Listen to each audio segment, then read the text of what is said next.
Welcome to the Fundamentals of Labor Management Committees webinar. This is a presentation of the New York State and CSEA Partnership for Education and Training. My name is Cheryl Moore. I'm the Program Associate for Online Learning here at the Partnership, and I will be your host for today's webinar.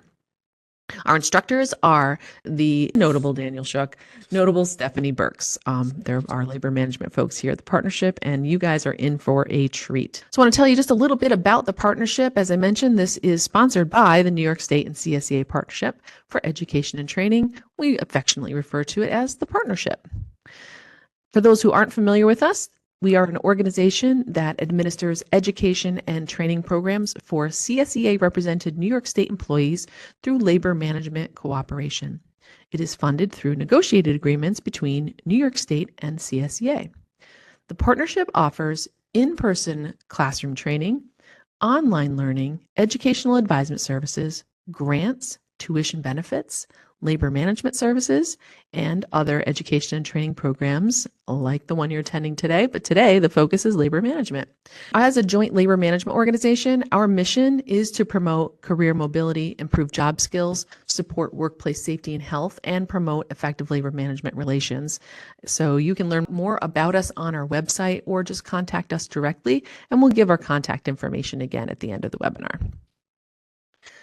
All right, well, now that you know a little bit more about us, let's get started with the fundamentals of labor management committees. I'd like to turn the presentation over to Daniel, who will be sharing the first half of today's material with you.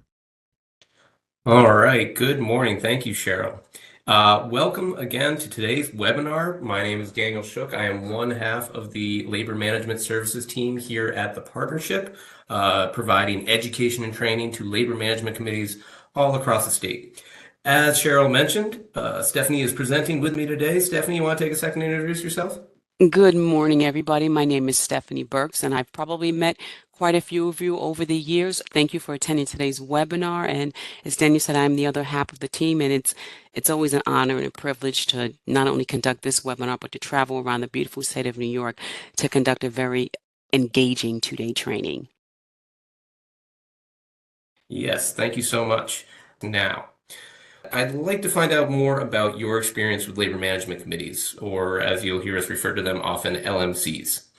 What I'd like to know is, are you on an LMC now, or have you been in the past, or are you interested in joining your agency or facility's labor management committee? If any of those are true, please raise your hand. Okay, got a lot of hands raised there. So it looks like there's a good amount of people who are on labor management committees, interested in them, or have been on them in the past. Here's another question. For those who are currently serving on committee and those who have past labor management committee experience, how many years have you served on a labor management committee? Year, 5 years, 18. Wow, less than a year. Seen a lot of 1 years. Great. All right. Thank you, everyone, for sharing your experience there. I saw a really wide range of experience. And, what we want to make sure you know is that today's webinar is for really anyone, regardless of your level of experience.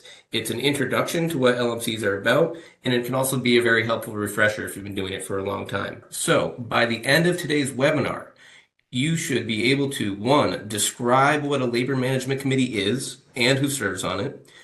2, recognize the benefits and the barriers to labor management cooperation. And 3, identify ways committees can strengthen relationships and structure, which we'll later go into. Those are key. In other words, this webinar will give you a really good overview and a basic understanding of labor management committees in general. So today we'll be using this roadmap as a visual aid as we address each of the 3 learning objectives, and I'll read them out now. So the 3 learning objectives: labor management committee basics, the benefits and barriers to labor management cooperation, and the third one being strengthening your labor management committee. So please keep in mind that while this is an introduction to or a refresher of labor management committees, the Partnership also offers a customized 2-day or 1-day in-person labor management committee process training that goes much deeper into the relationship and structure components, which are the foundations of a strong labor management committee. We'll be talking a little bit about those later, but we really urge you to keep that training in mind as we proceed through this material. What we want to do is give you a quick little history context for labor management committees in New York State. If you ever have stopped and asked, why do New York State agencies have labor management committees? Here's a little bit of an explanation. So, in 1967, the Public Employees Fair Employment Act, commonly known as the Taylor Law, was enacted in New York State. The Taylor Law granted most public employees the right to organize and be represented by unions in the workplace. Basically, this allows unions to represent different employee groups, also known as bargaining units. The unions in the state negotiate contracts affecting the terms and conditions of employment for these bargaining units. Labor management committees were created based on the belief that lasting, meaningful improvements in the workplace can come from the joint efforts of labor and management. More than anything else, the success of a labor management committee depends on the willingness of both parties to work together cooperatively in an atmosphere of mutual trust and respect. It's important to note that labor management committees are not mandatory for state agencies. However, labor management committees exist in most New York State agencies and facilities. So early on, CSEA and New York State recognized the need to discuss issues of mutual concern between labor and management. And so labor management committees were born.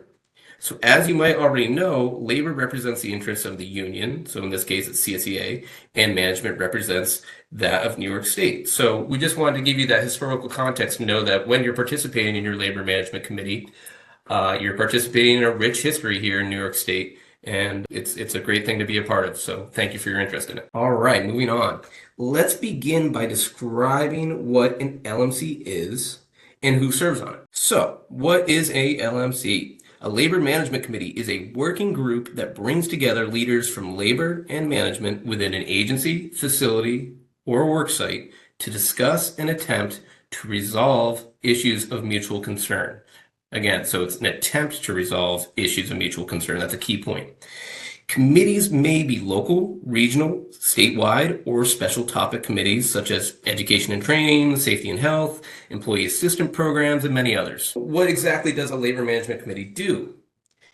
Language in the contract states that the function of labor management committees is to attempt to resolve matters of mutual concern. Again, that's a key point. That means that both labor and management representatives meet as a group on a regular basis to discuss and resolve anything that both parties have a vested interest in.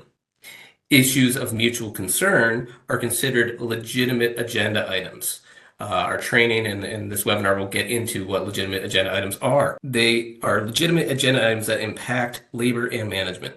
Some examples include vacation scheduling, distribution of overtime, work location, and shift assignment, training, and the quality of work life and labor workforce development grants that we have here in the partnership. Your mission or objective is to be sure that your meetings focus on solving issues or working on initiatives that pertain to these types of topics. The authority for labor management committees is established in Article 31 for ASU, ISU, and OSU, and Article 25 for DMNA of these agreements between CSEA and New York State. These articles explicitly provide for the establishment and use of labor management committees for the resolution of work site issues. So it's also very important to mention what labor management committees are not. They are not the forum for grievances or personal issues. The contracts between the state and CSEA have a process to deal with grievances. Personal issues should be discussed with supervisors. However, hopefully the number of grievances should go down because you're discussing matters of mutual concern before they bubble up. So by utilizing your labor management committee, grievances should go down. We'll touch on that more later when we discuss legitimate LMC agenda items, but it's helpful to note this point now. Let's consider the three main objectives for labor management committees. All right, if you were to attend our training, you would see these three objectives posted frequently. Labor management committee objectives are the reason your committee meets. Your committee should be viewed as a forum to resolve workplace matters. Typically, issues of mutual concern can be categorized as topics that help labor and management in that they, 1, advance your agency's ability to accomplish its mission, 2, enhance labor management relationships, and 3, improve the quality of employee work life. Focusing your agenda items on these objectives ensures that you are in line with the purpose of your labor management committee. You want to move your agency's mission forward. So one example would be promoting and supporting safe roadways for New York State employees. You want your labor management committee to strengthen relationships between labor and management, for example, by increasing communication and transparency. And you also want to improve the value of work life for employees. This can be done through things like employee recognition awards and the Partnership's Quality of Work Life Grant. All of these are examples of issues of mutual concern that you and your labor management committee can work on together. All right, little check-in here. This isn't so much a gotcha as making sure that we've explained everything clearly to this point. So let's test your knowledge. True or false? Discussing implementation of a stress management program is an example of helping improve the quality of employee work life. So yes, correct. The answer here is true. Discussing the implementation of a stress management program is a great example of a topic that can improve the quality of employee work life. Reducing employee stress can then improve productivity, which can then help you advance your mission. It could also enhance your labor management relations climate. Let's do another true or false to check in on how we're doing. All right, true or false? Discussing a vacation request for an individual employee, an example of advancing or enhancing the labor management relations. True or false? All right. Yes, the answer here is false. Now, this question could be a little tricky because discussing call-out procedures or shift coverage for a group of people would be examples of enhancing or advancing labor management relations. The key here is that discussing issues of mutual concern that impact a group of people, not just one person. So discussing a vacation request for just one person would be a one-on-one conversation between an employee and your supervisor, not something that you would discuss at the labor management committee. Glad to see that that's making sense so far. So great job, everyone. We appreciate the participation. Now let's identify the committee members. Who's on a labor management committee? Right. It's a really good question, and we get it a lot. There's no perfect answer, but we'll give you an overview of who generally is on a labor management committee. A committee is co-chaired by a CSA leader, usually but not always a local president and New York State manager at the appropriate level, usually but not always a facility or HR directors. So there's a labor co-chair and a management co-chair. They're kind of like the team captains for their representatives. The co-chairs recruit members to sit on the committee with them and serve as the main spokespersons for their group, either labor or management. The co-chairs are equally responsible for organizing and facilitating committee meetings and ensuring that the committee decisions are documented and carried out. So there's a lot of responsibility being a co-chair. Next, we'll talk about everyone else, the members. Committees should have a balanced number of labor management representatives. Labor selects members to represent its constituents. When choosing members, adequate representation of employees is very important. So for example, if you have employees working in the ASU and the OSU groups and employees who work on different shifts, you want to enlist labor management committee members from both of those occupational groups. You want to ensure committee membership brings a variety of viewpoints and perspectives to the committee. The members at the Labor Management Committee table are the eyes, ears, and voices for those they are representing. So you want to be sure you have people in those areas who know the work being done, the issues that come up, and the messages they need to share. And just as labor chooses its members, management also selects theirs. Management should also tap people who can represent different areas of the organization and who are able to make decisions. So there's no set rules for how many people should be on each committee. We do get that question a lot.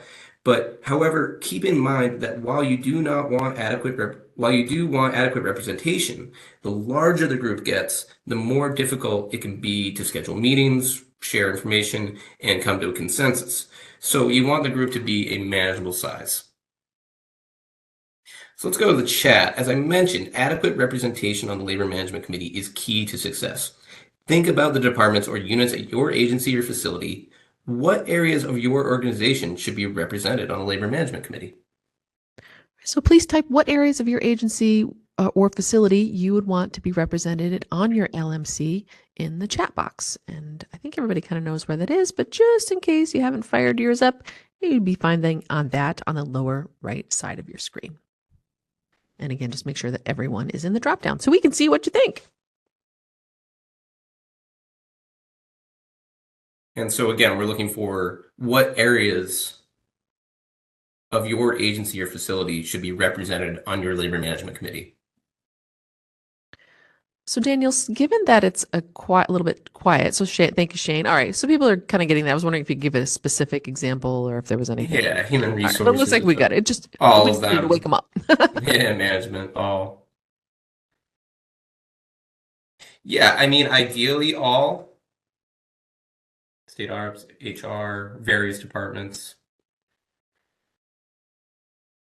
Yeah, I mean, all if possible is a great point there, Gregory. So it might not always be possible to have all, but if you can have a representative selection that speaks to everybody, I think that is a good case scenario.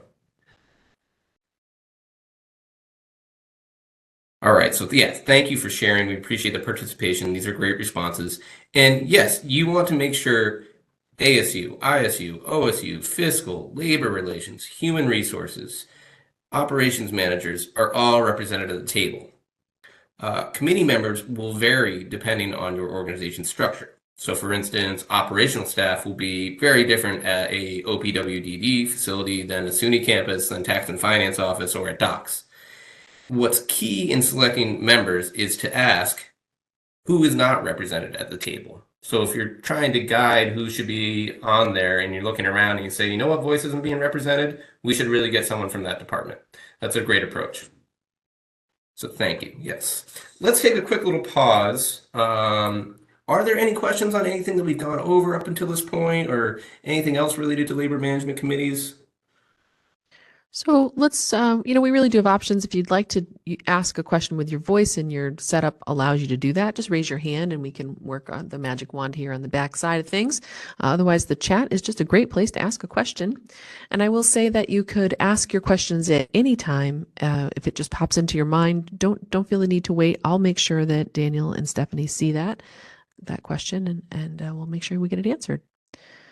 It's a lot of stuff, Daniel. I have to say, I've heard this session a few times, and always I'm kind of like, oh, okay, yeah, like that's sinking in a little bit more. So, yeah. You covered a lot of ground, and labor management committees look a lot different at a lot of different agencies. So, how often should these meetings take place? That's a great question. There's no set standard, but generally it's recommended quarterly. We have some committees that meet every other month. Certain agencies like Department of Transportation, for example, try to meet before snow and ice and then after snow and ice. So there's no perfect equation for how often. Sometimes meeting too much can not be beneficial, but also waiting too long. I think what's just mostly important is trying to get all the meetings on the calendar as far in advance as you can and really trying to stick to that. So I hope that answers your question there. Can you repeat the general hierarchy of labor management committees from the top to the bottom? So the hierarchy really, I mean, we'll get a little bit more into that, but there isn't necessarily a hierarchy with labor management committees. There's the co-chairs. So they're, like I said, kind of the team captain. There's a labor co-chair and the management co-chair. But one of the most special parts about labor management committees is that when you all sit at the table, we really encourage you to leave your titles at the door and really all be on an equal level.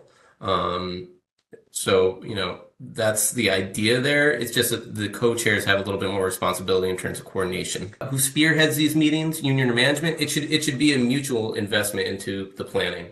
So really, we look for labor and management to be planning together. That's what the co-chairs should be doing. We will speak to that more later, but it should be a mutual investment in spearheading it. Really appreciate the questions. Let's see. So now, we just talked about what labor management committees are and why they're so important, but sometimes this labor management committee work gets tough. We're realistic here. We know that it's not all sunshine and rainbows and it can get hard. So let's dive into that and discuss some of the common benefits to the work, as well as some of the barriers that get in the way of good labor management cooperation. So you'll see this poll here. Let's start with the benefits of having a strong labor management committee. What do you think the benefits of a labor management committee are? Is there one benefit you see on the screen that you feel is most important or that you can most relate to? So greater access to each other, problems identified and resolved quicker, and both parties are mutually committed. And again, these are all benefits, but we just like to take a moment to see what most resonates with you. What do you identify with? Okay, so in terms of what you most relate to, it looks like a lot said that problems are identified and resolved quicker. not so much relating to the greater access to each other or both parties are mutually committed, but let's talk about those more.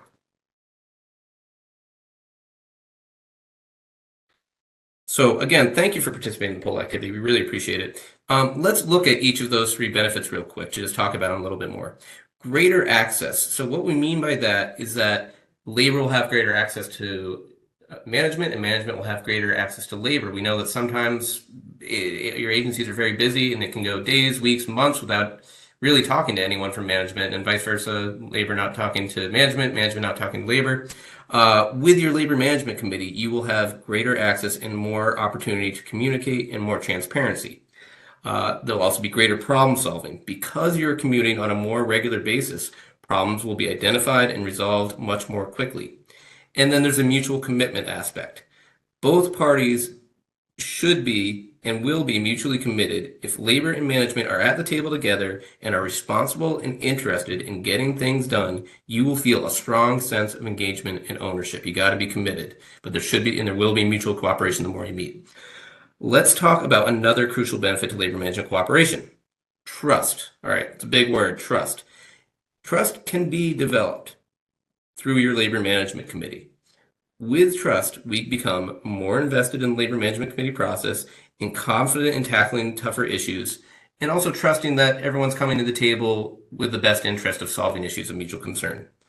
As you're working through some of these tougher issues, try to remember the benefits of cooperating to keep you engaged and committed in the process. So at this point, I'm going to turn it over to Stephanie to talk about the barriers and some of those tougher issues. Thank you, Daniel. Daniel just shared with you several of the important benefits to labor and management cooperation. So let's take a moment to look at some things that get in the way of good labor management cooperation, or where does the LMC or Labor Management Committee work get hard? I want you to think about your workplace. And I'm sure you're faced with some barriers because, as Daniel said, it's not all a walk in the park.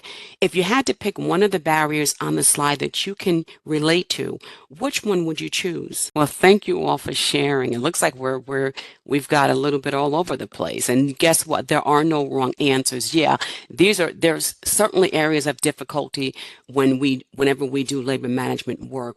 Often when we're passionate and committed to our point of view, we get emotional when things become adversarial sometimes, right? If we're honest. This is probably one of the biggest problems we see with committees when they get off track. And let's take a closer look at each of the three barriers that you just saw. The inability to overcome history. That can erode trust. Daniel talked about trust earlier. This is, for example, we don't let go of the past, or we only see one way of doing things. We're not open-minded to doing things differently. Let's take a look at taking things for granted. This means that maybe labor makes assumptions about what they think management is going to do, or maybe management assumes the same thing about the labor team. But it's important to remember that labor and management, you're in this together. It's a collaborative effort, and I think Daniel pointed to that earlier.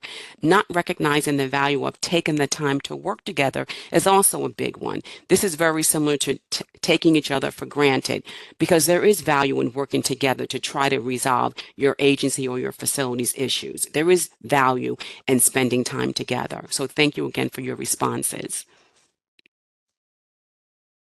Now, I love this picture. This picture sums so much up. Another common barrier is related to maturity.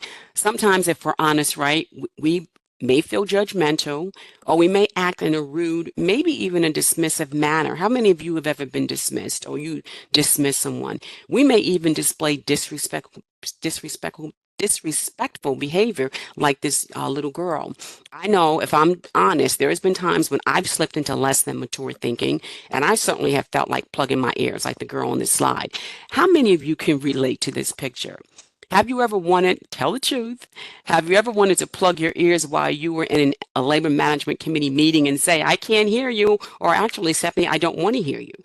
Can you, Ray? Yeah, some people are saying, yep, Shane's there, right? Or maybe you've worked on a committee with someone else who acted this way. I'm going to ask you to, if that's the case, raise your hand if you've acted this way before. Shane's already admitted, yep, I've done this. Yeah, we've got quite a few hands there, Stephanie. And yeah, it can be difficult to meet in the middle when you feel like maybe you're the only one doing that too, right? Yeah, thank you so much, Sherwin. Thank you all for letting me know that I thought I was out there all by myself. So now I know I'm normal. Yes, I think that most of us can raise our hands to this one. We may even have been the one with the issue, right? It happens. And so let's address the maturity factor head on because often it's human nature to feel or behave in a less than mature way. But at the end of the day, we want to make sure that you're getting good labor management committee work done and that you're resolving some issues. So let's not try not to be judgmental because again, we're all humans. And one of our courses or one of our modules, we actually talk about cutting the other person some slack. And so we've covered several of the benefits and barriers for labor management cooperation. But again, in our 2-day training, Daniel and I cover much more of this in depth. We're giving you the Reader's Digest version today. So we're going to encourage you to sign up for that 2-day labor management process training. It's important to know that in our training, we share many strategies that you can adopt to help your committees overcome barriers. You hear me kind of pushing or marketing that 2-day training, right? But these strategies can help a struggling committee improve. So we just mentioned that there are helpful strategies to overcome barriers. This leads us to our third and final stop. I feel like Star Trek, Final Frontier, on our roadmap for today. How do you strengthen labor management committee relationships and structure? So let's talk about that a little bit more now. How can you learn the skills needed to operate a successful labor management committee? Because these skills obviously don't necessarily come natural. We often need help, guidance, education, and training. The Partnership's 2-day labor management committee process training covers many helpful strategies that we consistently hear are helpful for committee work. Daniel and I are here as allies, resources, neutral partners, and we want you to know that we can help you, or I should say our training can help your committee strengthen their structure as well as relationships and also help it to grow and flourish. So the Partnership's labor management training focuses, whenever we do the training, we always talk about 2 key ingredients. We structure, or I should say we cover elements such as structure, and I'll talk about what that structure looks like in a moment, and relationships. Those 2 ingredients are critical for successful labor management committees. Whether you're new to labor management committees, struggling with some stuff like holding your ears in little girl slide, or working well, or maybe you want to excel even more. Maybe you're at a strategic level, but you know that you can do a little bit better. Having good structures in place and good relationships with your committee members is crucial.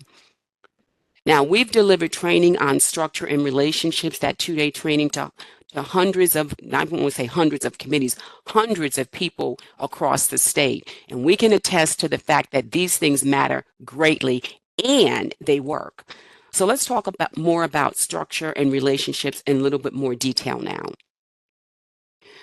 You've been hearing me throw around structure quite a bit, but if I were to ask you, what is structure? When we talk about strong structure for your labor management committee, what do you think we mean? In other words, can you give an example of something you think is structural in nature? So if you are on a committee now, try to name something you currently do that falls into the structure category. And I'll give you a little hint. It's procedural in nature. All right, so we've got some things coming into the chat already. Thank you. Let's keep those coming. Agenda. They got the memo, Sherwin, Daniel. Consistent schedules. Yes, Daniel talked about consistent meetings earlier. Meeting minutes, agendas. I think you guys are way too advanced. I think Daniel alluded to that earlier. Agenda, minutes, pre-meetings. What do you say? I think they all got the memo. Those are all things that will help strengthen your relationships. Your structure. Goals. Same people attending that matter. Good communication, Vincenzo. We're going to talk about that a little bit more when we talk about relationships. But one thing that I didn't see listed was operating agreement. That is your who, what, when, where, and why. Proper protocol for how to run your LMC or Labor Management Committee. And so thank you for your responses because you gave the correct answer. So talking about operating agreement, I feel like that kind of fell right into the next slide. one of the first action items a committee should tackle is to create an operating agreement. Now, the operating agreement is a foundational piece for a committee structure and I said this a moment ago, it spells out how a committee will operate. We like to call it the who, what, when, where, and why of labor management. It adds consistency. You talked about the agendas. It addresses the agendas. You talked about your minutes. The operating agreement addresses the minutes. You talked about your pre-meetings. The operating agreement addresses the pre-meetings. So it's got everything in it. It's like the junk drawer. It has everything in it. And again, it adds consistency and structure to committee work. And creating an operating agreement and following it helps your committee stay on track and keeps everyone on the same page. And in our training, we actually give time for committees to create their operating agreement. And if we have committees who already have an operating agreement, we encourage them to modify the operating agreement. And so if we were to look at agendas, because some of you responded that that's a structural component, agendas are the foundation for your meetings. I don't know if any of you have ever attended a meeting without an agenda, probably all over the place, right? Every meeting should have an agenda, and good structure means that items on your agendas are legitimate. Daniel gave you some examples of legitimate agenda items earlier, but just in case you forgot, there could be things like vacation scheduling, distribution of overtime, work location and shift assignment, training and QWL or quality of work life grants, and last but certainly not least, a $30,000 labor management workforce development grant that's available for you. So agenda items should be important to labor and management. Daniel spoke about issues of mutual concern, meaning that whatever that agenda item is, labor and management agree that it should be on the agenda. And so, as Daniel mentioned earlier, grievances and personal issues are not legitimate agenda items and do not belong on your agendas. Now, the partnership, Daniel and I work very hard with committees to help them not only strengthen their agendas, but we teach them how to write those agendas, share some good feedback about making their agenda stronger, and then we follow up on these issues. And then in terms of your meetings, some of you mentioned that meetings are structural in nature. Your meetings are always opportunities to discuss and, again, attempt to resolve, because you're not going to be able to resolve everything. So there are opportunities for you to attempt to discuss or resolve your issues and discuss proactive initiatives, because oftentimes we share in training that we don't want you to just think that a labor management committee is about solving problems. If you don't think about your labor management committee as being a training forum, what's coming up the pike a couple of years later, let's be proactive rather than reactive. And by the way, you talked about the quality of work life grants, and you talked about that $30,000 grant, labor management workforce development grant. Stephanie, tell us more. That's a legitimate agenda item. So committee roles should also be clearly defined. I think Daniel touched on that earlier. The labor management process training covers all this and more. We discuss how to run an effective meeting, as well as what are the roles, and I'll spell it out because I have that Southern drawl, ROLES, not ROLLS, at your meetings. So creating an operating agreement, preparing agendas, and distributing them before your meetings, and meeting regularly, Daniel touched on this earlier, are all ways to strengthen your labor management committee structure. So now, Vincenzo, we're going to touch on relationships. Strong relationships, that's the other critical ingredient to effective committees. Strong relationships makes for a stronger committee. What topics or ideas fall under the category of relationships? We're going to ask you to please comment in the chat box. What do you think we're talking about when we say the word relationships? All right, everybody, let's fire up those fingers. What do you think about this question? What do you think falls into the category of relationships with respect to your labor management committee? Commitment, yeah, rapport, trust. Daniel talked about trust before, big time, trust, communication, collaboration, ability to communicate with respect. That is huge. Ability to agree to disagree. I love it. Dependency, polite, respectful. You all got the memo. Honest, respect. I see respect a lot. Are working together well. Yes. Beautiful. You all got the memo. We're going to send the certificates out right after this training.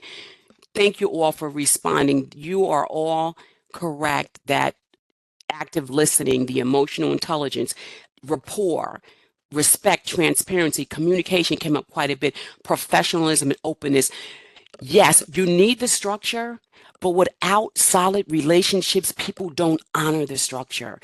We often talk about if you have not yet got together and met on a very meaty or tough agenda item, we have found over the years that committees who have strong relationships, they can disagree. They can agree to disagree. They can still be able to tackle, or I should say, resolve issues where they both have different opinions. But because of those relationships, they can walk out of the meeting and still be able to sing "Kumbaya," right, Daniel?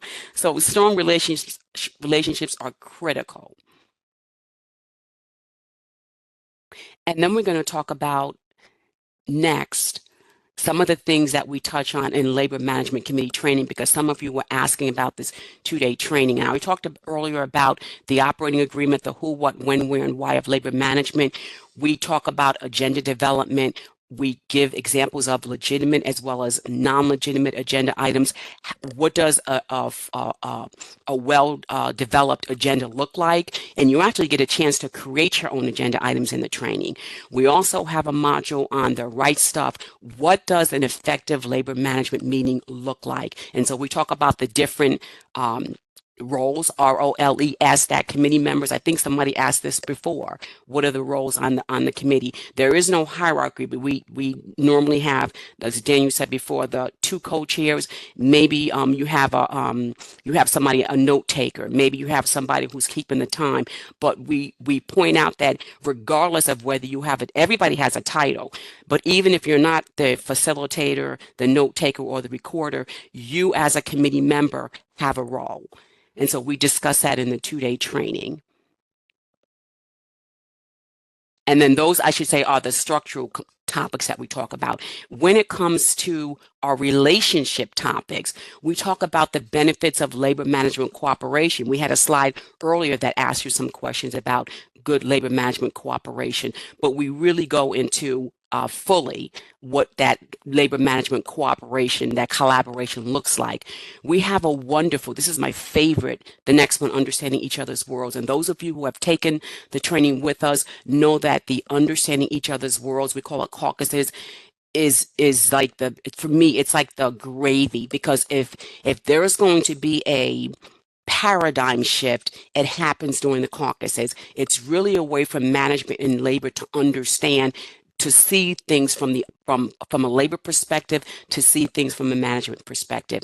We talk about change and stress on the LMC. Let's face it, we got so much on our plates today. We go through some changes, and I know everybody has gone through some changes, but we also talking about stress and how does that impact the committee members, and what can we do to work towards still meeting our objectives. And then we even talk about conflict. Now, we know no one ever has conflict, right?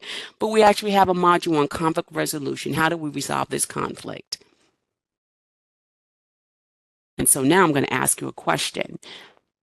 Let's stop for a moment so we can ask, I can ask you another question. After what we've just covered, we want you to ask this question. How can you strengthen your labor management committee? By having an operating agreement, by having regular meetings and following the agenda, by communicating before, during, and after your meetings, distributing the agenda in advance, or is it all of the above? All right, so we've got some answers coming in. We've got a clear leader here, but chime in. What do you think? What are some ways you can strengthen your LMC? And if you have ideas, something that's other than what's on the poll, you feel free to share that in the chat as well. Here are the results. No surprise. Okay, so that's beautiful. And guess what? E is the correct answer. Everything, all these are ways that you can help strengthen your committee. So thank you so much for responding. Mm-hmm. Now, Cheryl, I do want to address, somebody was asking earlier about people trying to use titles in their meetings. And what I wanted to say is that operating agreement that I just talked about, some of how your committee operates can be spelled out in the operating agreement.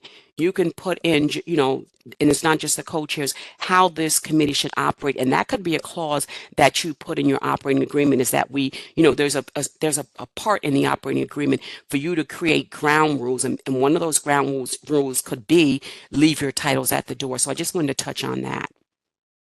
Yeah, I think that's a good reminder, right? That operating agreement seems like it is the foundational structure for how we interact with one another in the LMC.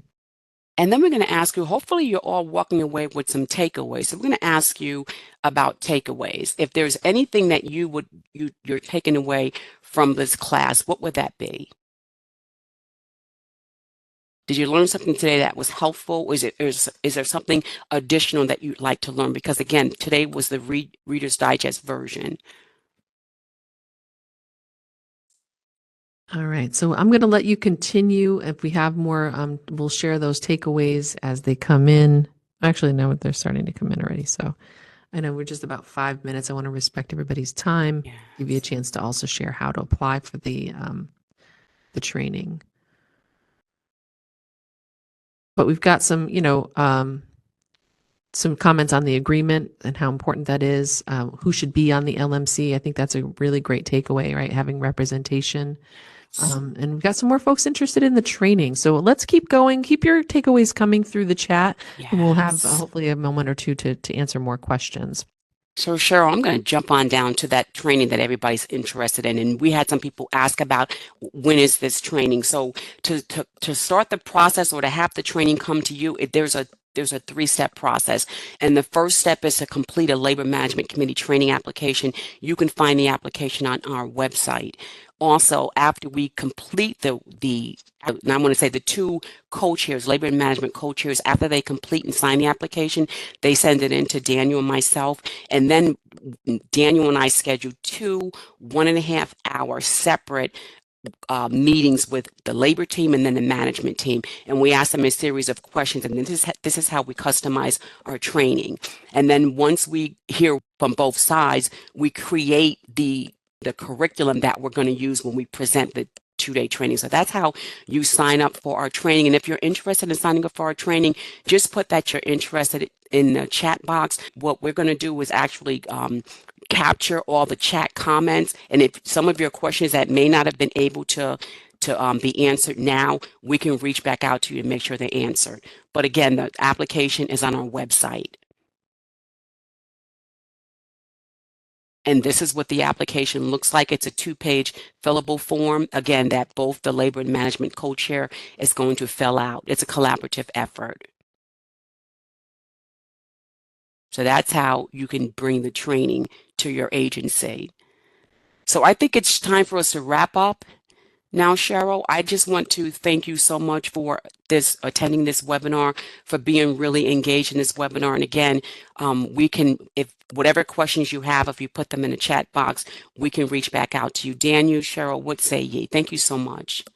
No, thank you so much, everyone. We really appreciate you attending. We appreciate your interest in labor management committees and hope that we were able to convey how beneficial they can be to you, the people you work with, and the agency as a whole. And yes, we will follow up with those of you who said that you were interested in the 2-day training. Excellent. Thank you. Yeah, take a picture of, this is in your handouts, but just take a picture of this screen here. This way you'll have a way to contact Daniel and Stephanie. I want to thank them both for their work today. Well done. Very informative. You could probably have a 2-hour session introducing this information, but that's why we have this important training that you all are interested in. So I do encourage you to inquire about that. And I will tell you, a lot of work goes into that. There is a flurry in this office when those folks are preparing for a training, you know it. So they put their heart and soul into making these beneficial for you all. So we have a couple of moments here for questions. So if you do have questions, let us know here, and Stephanie and Daniel will answer those. We also have lots of other learning opportunities available. So if you're curious about, well, what is this partnership and what are they all about? What other training do they offer? Head on to the website. You'll find our catalog there with all kinds of information, and you can see what we've got coming up. Okay. Thank you. All right. Well, yeah, then I don't see any questions here, so I am going to thank everybody for your time one more time. You guys, have the best day ever. Okay? All right. Thanks, everybody. Thank you, Cheryl. I'll leave this up on the screen so everybody has a chance to gather it.